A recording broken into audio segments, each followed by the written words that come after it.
പട്ടാമ്പി 111ാമത് നേർച്ചയുടെ മുന്നോടിയായി വിവിധ വകുപ്പ് ഉദ്യോഗസ്ഥരുടെയും ജനപ്രതിനിധികളുടെയും കേന്ദ്ര നേർച്ചാഘോഷ കമ്മിറ്റി ഭാരവാഹികളുടെയും യോഗം പട്ടാമ്പി നഗരസഭയിൽ വെച്ച് ചേർന്നു. നഗരസഭാ ചെയർപേഴ്സൺ ഒ ലക്ഷ്മിക്കുട്ടിയുടെ അധ്യക്ഷതയിലാണ് യോഗം ചേർന്നത്.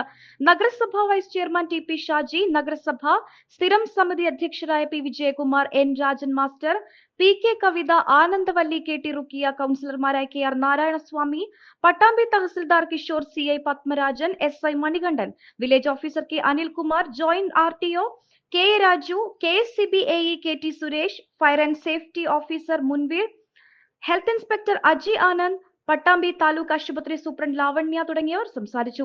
പിഹാൻഡ് റെയിൽ, ബാരിക്കേഡുകൾ തുടങ്ങിയ സുരക്ഷാ മാനദണ്ഡങ്ങൾ പാലിക്കാത്ത കെട്ടിടങ്ങളിൽ കയറി നേർച്ച വീക്ഷിക്കുന്നത് പൂർണ്ണമായും തടയണമെന്നും ഇത്തരം സൗകര്യങ്ങൾ ഏർപ്പെടുത്താത്ത ബിൽഡിംഗുകളിൽ അടിയന്തരമായി അത്തരം സൗകര്യങ്ങൾ ഏർപ്പെടുത്തണമെന്നും യോഗത്തിൽ ആവശ്യമുയർന്നു. ഗ്രീൻ പ്രോട്ടോകോൾ പൂർണ്ണമായും പാലിച്ചുകൊണ്ട് പട്ടാമ്പി നേർച്ച കൊണ്ടാടുന്നതിന് യോഗത്തിൽ തീരുമാനമായി. പെണ്ണു കൊതിക്കും പെണ്ണിനെ കൊതിപ്പിക്കുന്ന കനക കടകാഭരണങ്ങളുടെ കമനീയ ശേഖരവുമായി പട്ടാമ്പി പട്ടണത്തിന്റെ കനക കൊട്ടാരം Manukas gold and diamonds, Manukas tower railway ഓവർബ്രിഡ്ജിന് സമീപം, മെയിൻ റോഡ്, പട്ടാമ്പി.